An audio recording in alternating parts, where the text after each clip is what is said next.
about sustainability, and to talk to us about it, we've got a very interesting guest. Absolutely. India at 100, that's what we are celebrating. The Sustainability Blueprint. Please welcome Professor Dr. Maneesha Vinodini Ramesh, Pro Vice Chancellor, Amrita, Vishwa, Vidyapeetham, Dean and Professor, Amrita School of Sustainable Futures, in conversation with Senior News Editor with Times Influence, Sumit Lakhutia. A big round of applause, ladies and gentlemen. Over to you, Sumit.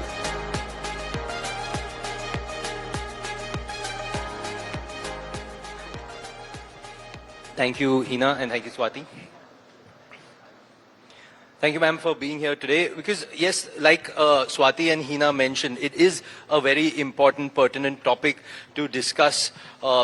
Everybody around the globe is talking about sustainability. But I wanted to understand, because of the work that you're doing in water systems, in disaster resilience, how are you seeing for India's blueprint for sustainability, and since we're talking about 2047, Viksit Bharat, what needs to be addressed on priority? What's number one that we should be focusing on? Thank you, Sumit, for the very well deserving question which you have brought in. I think one of the greatest opportunity what I have received at Amrita Vidyapeetham is majorly to work in communities. So the university has provided us an ecosystem where the faculty and the students can live in the communities, understand the challenges, then co-develop the solutions for the villagers. So you work with them. So during this process, when we work with them, what we have learned is like, it is imperative that we have to start looking at the challenges in the community, not as isolated systems, as integrated and interlinked systems. And based on that, you understand what is the challenge there, and then build integrated solutions which are adaptive to the climate change which is coming in, and responsive enough to predict also and take forward. So a larger extent of involvement, inclusiveness of multi-stakeholders are needed today. See, we have been trained to be like a top-down approach. How can we change from top-down approach to bottom-up approach? So it's like a hybrid model you have to bring in, where that inclusiveness can be brought in, where the primary data will drive us what we have to do. And stop seeing us isolated islands. Like, you know, I am a water scientist, I'll do only water, or I am a disaster manager, I'll do only disaster. It's not the way to move forward. Because all of these are interlinked. So when we were working also in communities, just to give you an example, like one of the tribal villages in Kerala, in Motakara, when we were working, what we have seen is like, when we went to the village with the students, we have seen that they're all below poverty lines.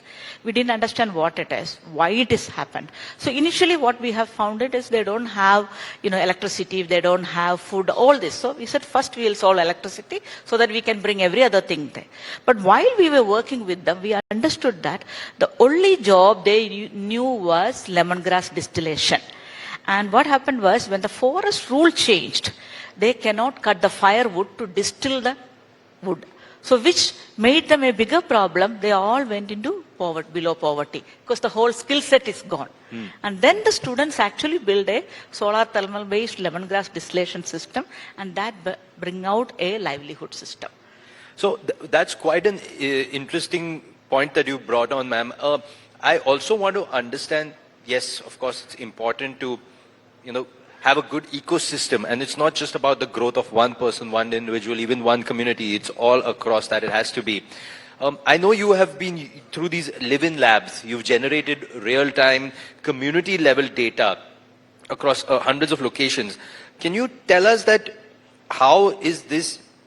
Everybody says data is the new oil, data is the most important thing, but it's all about how do you interpret that data? How do you use that data? How are you using this data to, again, you're taking data off the community, but helping back the community? Can you tell us on that? So before I come into that, the basic thing is, when we started the live-in labs, the origin of it is because our Chancellor Sri Mata Amrita Devi Amma wanted to actually ensure that compassion is brought into the current generation. Because as you see that any child, each of us have our own children, we give everything to them. So they don't know the struggle others are going through. So because of that, there is a lack in compassion. Someone wants to make sure younger generation builds that compassion, arises that compassion in them so that they feel like helping and serving. That's how the Live in Labs program itself came in. So one of the major thing which Amma has advised us is make sure that you don't make community dependent on you. They have to be independent. They have to be empowered. That is where it's not enough to give them a solution. You have to really make them understand why this problem is coming. What action of mine is causing it, or somebody else, how they are interlinked, etc. So that made us to actually bring in the data platforms where citizen-centric approach has been brought in. Like if I give you an example for water, we have something called Mera Gav Hamara Jal. It's a digital platform, GIS-based digital platform, integrated with a mobile application also. So community is trained to actually map their different sources, and they will also do the water quality testing, and then those data also will come, their resources data will come, their climatic data will come. All of these are analyzed in an indicator level, and then index is built, and based on that it is looked into with the national target what the government want to achieve. So you will come to know on a household level where we stand. So in your policy decision, this data will drive, the real data will drive how my policy has to be changed, how my interventions. And we gave an AI backend, which will basically help them to actually give the suggestions of intervention. So we are not telling go and do this. We say these are the best suggestions. Now the Pani committee or the village committee can decide which one to take forward. So we wanted to make sure they are able to independently run, maintain and operationalize whatever is coming. At the same time, their awareness level is brought in. So the empowerment level can be brought up by each of these ones. So ma'am, I want to play a bit of devil's advocate with you. There is a very famous English saying and which goes that, it's better to teach a man to fish rather than feed a man a fish. If you feed a man a fish, you feed him for a day. If you teach a man to fish, you feed him for his life. These communities, the work that you're doing, your students are doing fantastic, really commendable. But what happens when that support is not there? How are you preparing these communities to also continue the progress even if AVV students, AVV is not there? So that is what we are trying to do. Is like one of the major problems which we have seen in the communities is migration. Like several communities, like if you take the West Bengal, Odisha, all these regions even, all of them migrate to different places. And this is happening like a distress migration because only 4 months they have the agriculture because they are dependent on agriculture produce. Because it is not working out, they just go migrate. They migrate with the whole family. That means every scheme government is providing, they are not able to access because their all data is in Odisha or West Bengal, but I am now in Kerala or Tamil Nadu. So because of that, I am not able to access. So what we are trying to do is, we are assessing the root cause for that migration and then provide a solution of multi-crops. So we train them for doing that. So rather than 4 months I am getting agriculture, can you increase it to 6 months? Can you increase to 8 months? Then what are the other livelihood opportunities? So they are able to pick it up, and so we look at majorly with trust because what are the stress coming into? One is extreme climatic variation is one of the stress which is coming into. Second is education I am lacking, a larger percentage education.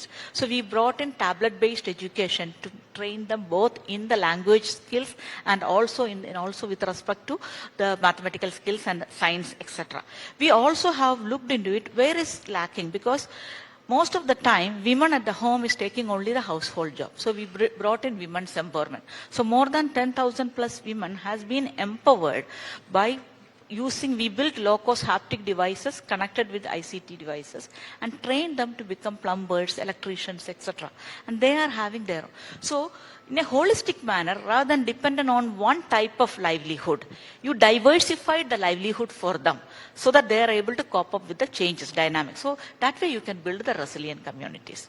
And they take up weather. That's how it is. Fantastic. That's really heartening to know, man. Ma'am, earlier I said data is the new oil, everybody says that, but technology now is omnipresent. Every business is a digital business. How are you using technology in governance for the work that's being done? And more importantly, what are some of the tools that can help scale the efforts, moving it from maybe a district level, village level, district level, to a state level, to even national level? How are you using the power of technology to help that? So here I can bring in the best example is the landslide work which we have done. See, India actually more than 12% of area is completely affected by landslides, and every year you have almost like more than 5,000 people death is coming up because of landslides itself. So what most of the time people have looked into susceptibility mapping or into risk analysis, but all of those ended up with the static aspect. What we have brought in is we have brought in an early warning system where we have deployed sensors beneath the earth, almost like 30 meters beneath the earth, plus 300 plus sensors, both in Western Ghats in Munnar in Kerala and in Northeastern in Gangtok in Sikkim. And it collects continuously data in real time. It assesses the data, and based on that, it comes up with the recommendations whether you are going to have a landslide. Are you at level 1 risk or level 2 or level 3? What level of warning? And it automatically issues the warning to the right stakeholders. So the final warning will go to the state disaster management, and they will work with the district administration to move forward. So if you see that data has actually driven whole action, anticipatory action has come because of the data. So that is how we are connecting everything. So, and the most important is the success of that is dependent on the multi-stakeholder involvement from the day one. From the design of the system, the villager is involved, the local governance system. So they know every piece of it. And capacity building is worked on top of it along with them so that they can maintain it, they take forward things, etc. Right. Ma'am, we're getting into the start of summer. Unfortunately, during the summer, we hear about places, different places in India, either they're facing drought or there's water shortage. Over the past, maybe centuries ago, wars used to be fought for food and land. Then wars started being fought for oil. People say the future might be wars would be fought for water. Your view ahead, what are some, overall in India, what are some strategies or structures that you feel are being put into place or that need to be put in place to ensure safe, pure drinking water for the way ahead for the public? So I would say that I should congratulate the government of India on bringing in the Jal Jeevan mission. That is a first mission where we were seeing the transformations which are seeing in the communities. But any mission which we come, it also it will take time to actually completely stabilize. So I feel like that it's time for us to have Jal Jeevan mission too. So where we are able to understand what are the gaps in it, because there are several communities, because we are working in more than 2,800 communities in the whole of the country. We are able to see that there are a lot of gaps at different places also. But the participatory engagement with the community will bring in. So what we are seeing is like one of the major thing what is coming is we are not connecting it with the extreme environments we are going to face, the climatic change. The second thing is the usage of water. When you say clean drinking water, one is drinking. But if you ask the people in the community, they are worried more about water for the agriculture than anything else. The second thing what we are seeing is the prevalence of waterborne diseases. So these are all interlinked. So unless you bring in a circular economy where you are looking into how the grey water can be reused, how also you look into it, how their diseases are connected to the water-based drinks, and at the same time how the depletion of the groundwater. If you don't interlink, you have, see, one of the things which we have seen is in one of the village when we went there, a villager was proudly saying that government has brought in the scheme of where we can have water pumping systems. Okay, and none of my other villages doesn't know how to do it. So I actually applied, and I have actually bought 3, 4, 5 of them in my place itself, my land itself. But he's not understanding, he's depleting the groundwater beyond what he needs. So when you don't have that information, even though the scheme was come with a good purpose, the person who is doing also is doing with a good purpose, but the impact is on the sustainability over long term. So sustainability and resilience has to be woven together in every scheme when we bring in. And the interlinkages has to be brought in, which is very, so water I am seeing that there is a larger problem which we are facing is with extreme rainfall which is happening. Those water we are not able to capture. So we don't have those systems to capture this. That need to be brought in. So, and the systems like in the villages where we worked, they have the drought situation, and then they don't have any agriculture in the summer, and then migration starts. Now, if you had a rainwater harvesting system, it would have done. But if you look at government scheme, it is already there, but the villager doesn't know. This is a gap which we have to fill in. So several of the areas which had a larger water problem, if they have been given enough understanding of what schemes, what is it, then they are able to cope up. Otherwise, even though the best schemes are not reaching to the right places we need. And groundwater contamination is another major thing which is happening, because people doesn't know when I throw waste there, it has an impact on the water. And that is impacting my health. That interlinkages are completely missing. That's great to hear. Ma'am, besides being the dean, you're also a professor at the Amrita School for Sustainable Futures, which means you're obviously teaching the students. How is your interaction with the students? What I'm wondering is, this generation is very aware. A generation ago, we might not have even focused on what sustainable future is, but this generation is very much aware. Many students are wanting to take proactive action. If you can share any of your experiences with the students, how are they looking towards the future?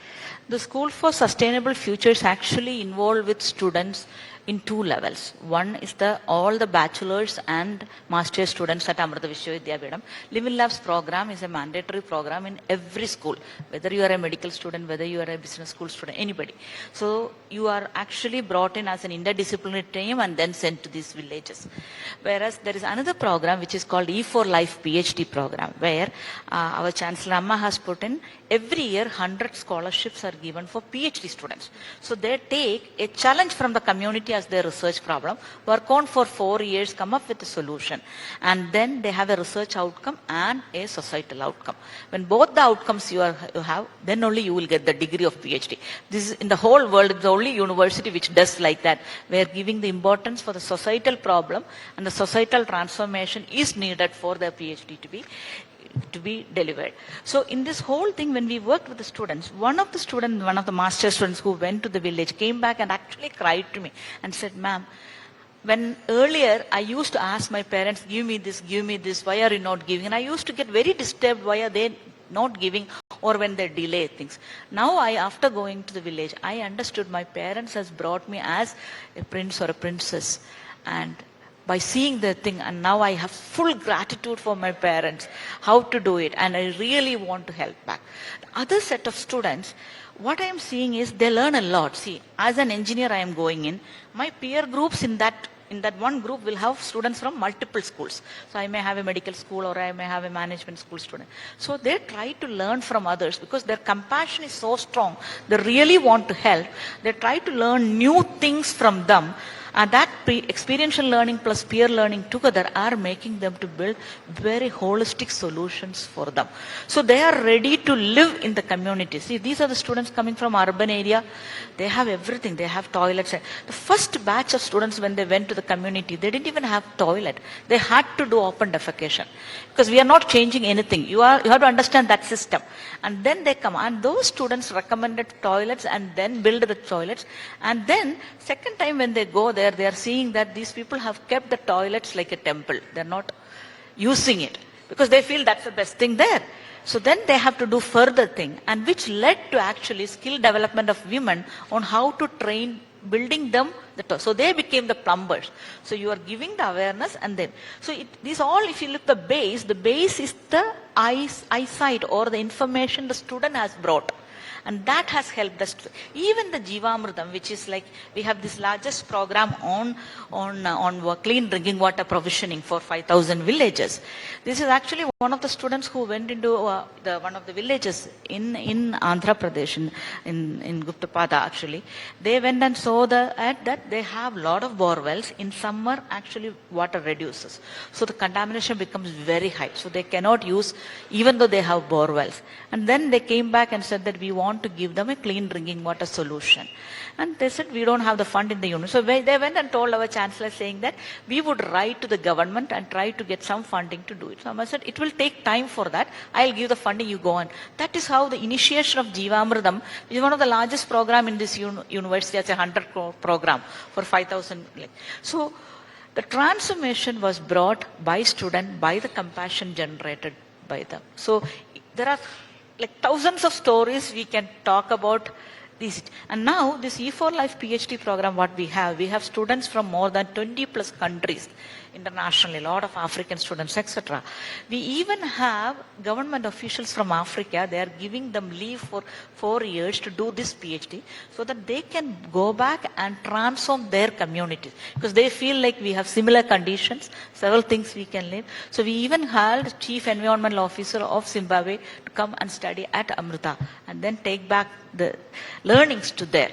So it is not only in India and Indian students, even internationally they started accepting that it's a very bigger learning of a human-centered approach and a systemic approach which helping you to scale has come up. But that's really heartening to know because it's not just about learning something, putting it out for the exam and then forgetting about it. These students are living what they are learning and learning from what they are living. You earlier in the conversation spoke about disaster resilience. Now, again, unfortunately, some of the northern states like Uttarakhand, they do have, and Himachal Pradesh also, unfortunately, have landslides. So there is a certain amount of data already there that's being collected by institutions, by the government. How are you seeing this data, this being taken to the next step, or where do you think more efforts are required to help prevent this, to make the country, the people, the areas more disaster resilient? So, as you have brought in the right term, disaster resilience. See, earlier, country was focusing on disaster management. Mostly it is disaster response. After the disaster happens, you do everything what you want to do. But it's high time we change into as disaster resilient. So how do you build the community as a resilient community? It needs there is a lot of gaps to make it there because systemic gaps are there with respect to, because I as an individual, as a community member need to understand what is going to happen. Today, what is my vulnerability? If something triggers, what will be my vulnerability or risk? If you don't know that, they will not act accordingly. And the major problem India now facing is multi-hazards. Today it is not single hazard. It's not like landslide or flood. Like if you look the Tista River problem which happened, it has actually Gulf has melted, the river bridge has happened, flood came in, then landslide came in, then the dam has broken. It killed so many people, it affected a lot of places. And the number of these multi-hazards are highly increasing because of the extreme weather conditions. Cloudburst in Uttarakhand also very recently had, isn't it? It's a very localized phenomena, but when it comes, nobody doesn't know when it will come and how it will impact. So impact-based forecast and warning is one of the major things which is needed. So it has to be sensor-based systems which is looking into early warning systems.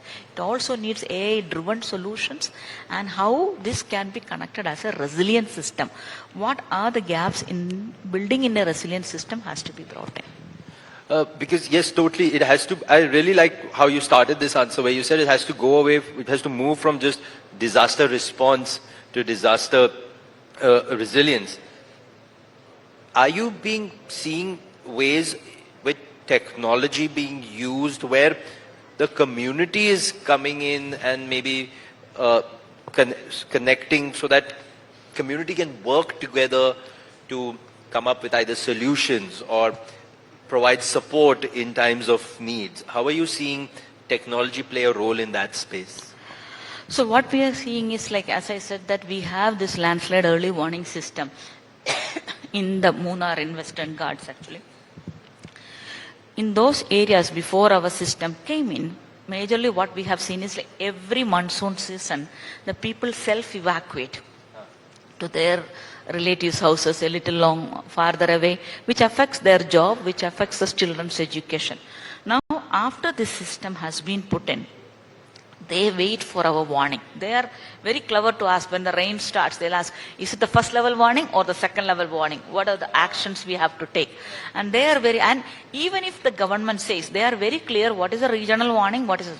So if the government comes and says you have to evacuate because of this warning, they will ask, is it a regional or a site specific? Because our site has sensors. I may not have to even evacuate at this point because the sensor doesn't say that.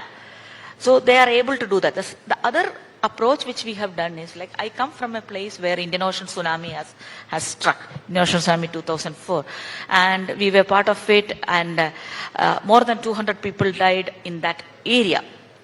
And Amma has initiated, our Chancellor Amma has initiated a larger program of disaster resilience itself in that area, of which one of the agenda was to make that area tsunami ready. So we actually worked with the whole community in the Alapad region to, they geospatially map what is their vulnerability, what is their risk, and when you have a different Richter scale of earthquake happening at different locations, how much it will fall on me. And if I have to evacuate based on my location, how do I evacuate? Should I evacuate vertically or should I evacuate horizontally? And where are the places I have to give the warning messages and alert message? Because tourists comes in that place, so they need to know also. So they decided where to put the maps, where to put the warnings, alerts, etc. for a person who knew leak. So the complete disaster resilience and making that area tsunami ready, the whole local governance system, the university, the NGO and the people together worked out for making it. So there is a larger change which we can bring in if you work together with them.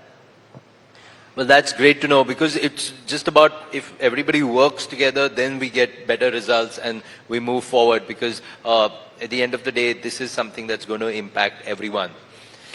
I want to ask you just put one point? Yes, please, of course. What I would suggest, or I would request the government of India to look into is, like, to enhance the funding which they've put for the preparedness and early warning and predictions aspect, because that is very important at this time, because most of the time we tend to give any amount of funding after a disaster happens. We have to move, we have to shift our focus from that to put the funding way early to make them resilient, and have early warning systems in place and predictable systems in place so that we can make them resilient. Yeah, absolutely, because the early warning systems are, of course, most important in situations when there is a crisis. I wanted to ask you, from an educational institution point of view, what are some of your learnings from what you are teaching to students, from how you're seeing them develop, from what they are doing out there based on what they're learning at AVV? Your kind of advice, guidance to the larger education system as to what can be done differently, because the need of the hour is something different from what it was many years ago. So the major aspect is, like, see, earlier when we were studying, the faculty will say, I have a project with me, can you do it? You take up the project and you do it. And you don't know real requirements, what it is. What it needs, I feel, is like providing them the experience of the challenge what is faced by. That experience of this is the challenge. When they experience this is the challenge, they are able to come up with a better solution. And also in your teaching, it is very important to bring in the design skills. How do you design? So that means the major thing is you have to evolve their thinking process than writing and getting marks and everything. You have to evolve their thinking process, and how do you help them in applying in real scenarios?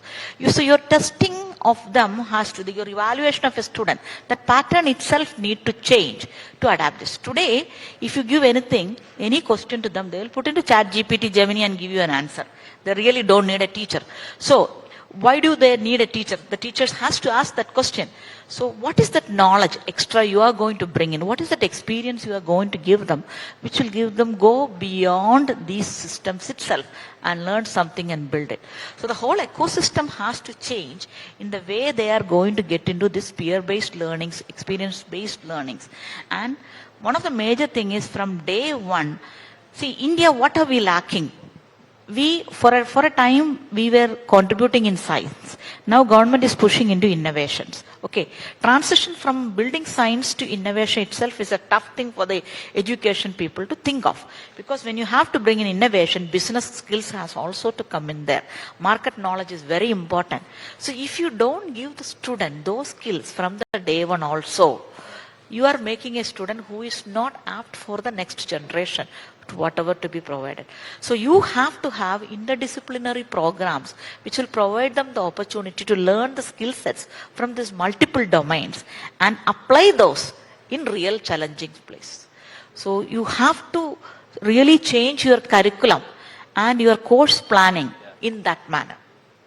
Fantastic. It's been an absolute pleasure, ma'am, talking to you and getting these very important insights and this great view on India at 100, the sustainability blueprint. Thank you so much, ma'am, for your time and for talking to us here at the Thank you. Summit. Thank you for time, sir.